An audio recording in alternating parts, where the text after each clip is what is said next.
저와 번갈아 교독하고 마지막 절을 함께 읽겠습니다. 잘 다스리는 장로들은 배나 존경할 자로 알되 말씀과 가르침에 수고하는 이들에게는 더욱 그리할 것이니라. 성경에 일렀으되 곡식을 밟아 또는 소의 입에 망을 씌우지 말라 하였고 또 일꾼이 그 삭슬 받는 것은 마땅하다 하였느니라. 장로에 대한 고발은 두세 증인이 없으면 받지 말 것이요 범죄한 자들을 모든 사람 앞에서 꾸짖어 나머지 사람들로 두려워하게 하라. 하나님과 그리스도 예수와 택하심을 받은 천사 앞에서 내가 엄히 명하노니 너는 편견이 없이 이것들을 지켜 아무 일도 불공평하게 하지 말며 아무에게나 경솔히 안수하지 말고 다른 사람의 죄에 간섭하지 말며 내 자신을 지켜 정결하게 하라. 이제부터는 물만 마시지 말고 내 위장과 자주나는 병을 위하여는 포도주를 조금씩 쓰라. 어떤 사람들의 죄는 밝히 드러나 먼저 심판에 나아가고 어떤 사람들의 죄는 그 뒤를 따르나니 이와 같이 선행도 밝히 드러나고 그렇지 아니한 것도 숨길 수 없느니라. 아멘. 당시 에베소 교회에서 과부를 돌보는 문제가 중요한 현안이었습니다. 여성의 경제적 활동이 제한적인 시대 상황인데 많은 수의 과부는 교회의 부담이 되었던 것입니다. 그래서 현실적인 대안을 디모데에게 말하는 겁니다. 먼저 과부의 가족 또는 친척이 그들을 돌보게 하고 60이 넘어 경제적 활동이 불가하고 도와줄 리가 하나도 없는 참 과부를 도우라는 것입니다. 그리고 젊은 과부는 재혼을 하여 세상 사람들의 비방거리를 만들지 말라고 권면합니다. 이것을 지금의 현실에 바로 접목해서는 문제가 발생할 수 있습니다. 지금 현재의 상황에 맞게 그 정신을 따라야 할 것입니다. 그 정신은 간단합니다. 누구의 도움도 받을 수 없는 절대 도움이 필요한 자에게 도움을 주는 것입니다. 지금 시대에도 이런 복지의 사각지대에 놓인 자들이 있습니다. 이런 자들에 대한 관심과 돌봄이 교회에서 이루어져야 합니다. 어느 목사님이 자기 교회 근처에 새 모녀가 굶주림에 자살한 뉴스를 듣고 애통해 한 것처럼 우리 또한 그런 마음을 가져야 하겠습니다. 오늘은 장로에 대한 예우와 권징 관련 지침에 관련 가르침입니다. 당시 장로와 목회자의 구분이 명확하지 않아서 용어 사용에 혼동이 오는데 지금 기준으로 보면 여기서 장로는 목회자를 말하는 것으로 이해하면 됩니다. 오늘도 말씀으로 더욱 주님께로 나아가는 우리가 되길 예수님의 이름으로 소망합니다. 목회자가 목회자의 이야기를 하는 것이 매우 불편하지만 오늘 주제와 연관이 되어 언급하고자 합니다. 우연히 작년에 자살한 목사가 4명이나 된다는 뉴스를 듣고 잠시 충격에 빠졌습니다. 아무리 우리나라 자살률이 높다고 하더라도 자살을 막아야 할 목회자가 자살을 했다고 하는 것은 마치 소방관이 방화한 것이나 마찬가지로 여겨지기 때문입니다. 왜 그분들은 그런 선택을 하셨을까요? 뉴스를 보니 한 분은 평소 우울증이 있었다고 하고 나머지 3분은 사역 가운데 힘든 관계로 그런 선택을 한 것 같습니다. 한 분은 연말 정책당회를 마치고 당회실에서, 한 분은 교회 화장실에서, 또 다른 한 분은 자신을 질책한 장로집 근처 나무에서 극단적인 선택을 한다고 합니다. 여러분도 충격이겠지만 저 또한 너무나도 충격입니다. 목회자가 자살했다는 것은 믿음으로나 또 일반 상식으로나 이해가 되지 않으며 동정받기도 어렵습니다. 그래서 그동안 쉬쉬하고 있었는데 최근에 언론에 공개된 것입니다. 아마 4건 외에도 더 있지 않을까 추정합니다. 왜 이런 일이 벌어지고 있는 것일까요? 또한 목회자와 장로는 알고 보면 한 몸이었는데 왜 반목하는 사이로 변한 것일까요? 여러 가지 원인이 있을 것입니다. 사실 목회자의 권위가 무너진 지 오래입니다. 단지 목회자란 이유로 존경받는 시대는 지났습니다. 지금은 존경받을 만한 이유가 있어야 존경을 받는 시대입니다. 그럼 어떻게 해야 존경을 받을까요? 사도 바울은 이렇게 말합니다. 17절입니다. 잘 다스리는 장로들을 배나 존경할 자로 알되 말씀과 가르침에 수고하는 이들에게는 더욱 그리할 것이니라. 사도 바울이 말하는 존경의 기준은 잘 다스리고 말씀과 가르침에 수고하면 더욱 존경하라고 말합니다. 여기에 나이나 경력이나 인성이나 학력이나 도덕적 가치는 없습니다. 그런데 여러분은 이것만으로 목회자를 존경할 수 있습니까? 요즘 목회는 3D 업종이 된 지 오래입니다. 학부 신학과가 미달이 된 지 오래이고 신학대학원마저 미달이 되고 있습니다. 서울도 부 목회자 뽑기가 하늘의 별 따기라고 하는데 지방은 말할 것도 없습니다. 서울에서 사역자가 사역을 안 하는 이유는 적은 사례비로 서울에서 살기가 불가능하기 때문입니다. 그래서 다른 일을 하면서 교회에서 주말에만 봉사하거나 교회만 출석하는 신대원생이 절반이 넘어간다고 합니다. 이런 목회의 척박한 현실에 목회를 그만두는 목회자도 많이 나오고 있습니다. 저희 동기만 하더라도 졸업한 사람 중에 3분의 1은 다른 직업 또는 다른 일을 하면서 살아가고 있습니다.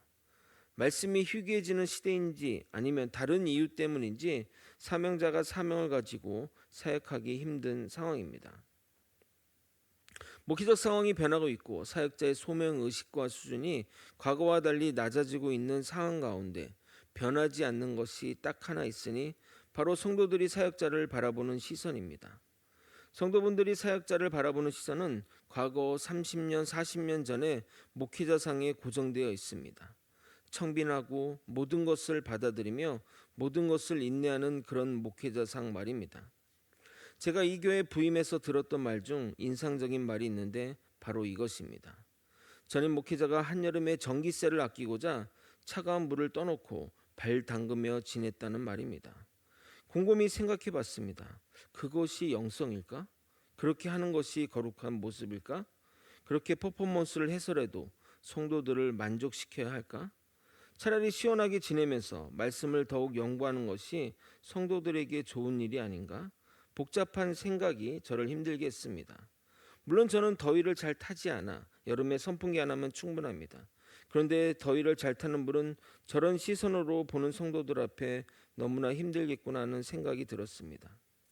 아마도 본인들은 그렇게 못 살지만 사역자만은 그런 모습으로 살기를 바라는 마음의 투영이라 생각합니다. 그러나 정말 죄송한 말씀이지만 그런 목회자는 없습니다.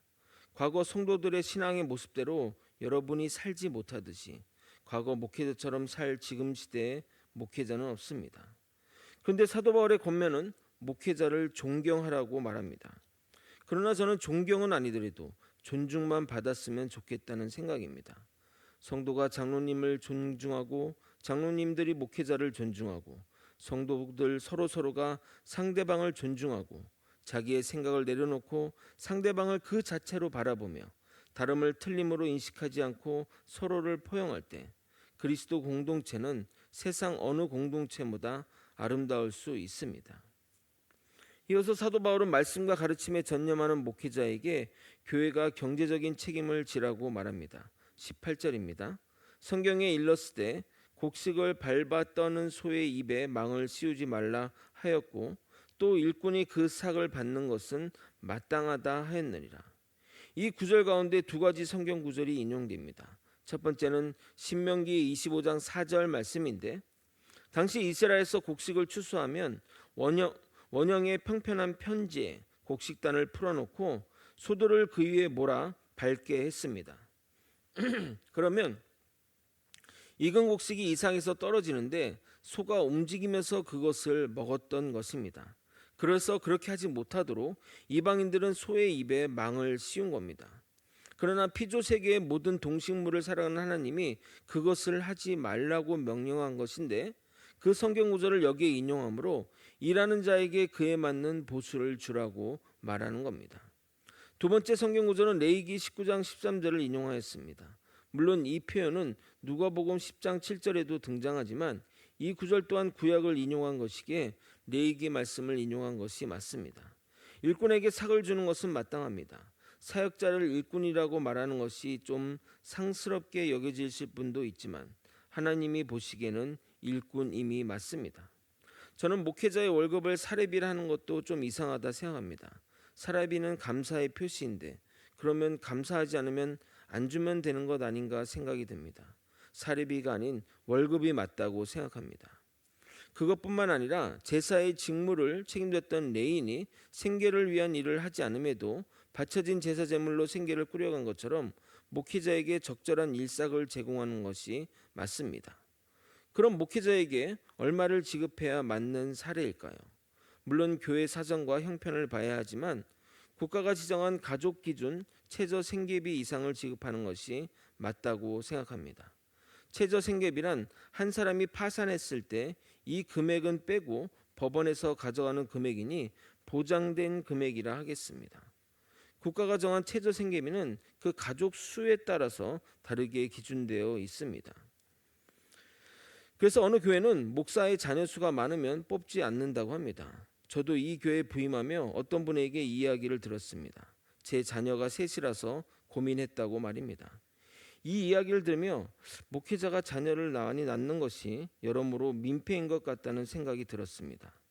교회가 경제적인 가치로 사람을 판단하고 평가한다면 그 자체가 교회가 아닌 것입니다. 교회는 세상에 존재하지만 높은 가치와 기준을 가지고 운영되어야 합니다. 만약 경제적인 기준으로 사역과 모든 일을 결정한다면 교회는 빛을 잃게 되고 사람들에게 밟히는 존재가 될 것입니다. 항상 모든 일 가운데 주님을 생각하며 주님의 뜻을 구하는 교회가 되길 소망합니다. 말씀을 정리하겠습니다. 오늘은 장로, 그것도 말씀을 전하는 장로에 대해 교회와 성도들이 어떻게 해야 하는지에 대한 목회적 권면을 다루고 있습니다. 첫 번째는 그들을 존경하라는 겁니다. 말씀과 가르침에 수고하는 일에 존경을 표하라는 겁니다. 말씀은 우리를 구원에 이르게 하는 유일한 수단입니다. 그러므로 잘 준비된 좋은 말씀을 듣는 것이 우리에게 가장 좋은 선물입니다. 두 번째로 말씀을 가르치는 일에 전념할 수 있도록 적절한 삭을 제공하라는 겁니다. 과할 필요도 없지만 생계로 사역을 중단할 정도가 되어서는 안 됩니다. 목회자가 성도들의 삶을 살피듯이 교회의 책임자들도 목회자의 삶을 잘 살펴야 할 것입니다. 서로가 존중하여 하나님의 아름다운 공동체를 만들어가는 저와 여러분이 되시길 예수님의 이름으로 축원드립니다. 기도하겠습니다. 하나님의 뜻을 따라 살며 모든 일 가운데 하나님께 묻고 나아가는 우리 모두가 될 수 있게 도와주시옵소서. 하나님의 사명을 붙들고 사는 목회자가 넘쳐나게 도와주옵시고 그 사명 붙들고 하나님만 바라보며 나아가는 아버지 주님의 도구가 될 수 있도록 이끌어 주시옵소서. 주의 영광과 또 우리 성도들의 또 거룩한 삶을 위해 더욱 노력하고 말씀과 또 연구와 그 묵상에 함께 나아갈 수 있도록 이끌어 주시옵소서. 사랑이 많으신 예수 그리스도 이름으로 기도드립나이다. 아멘.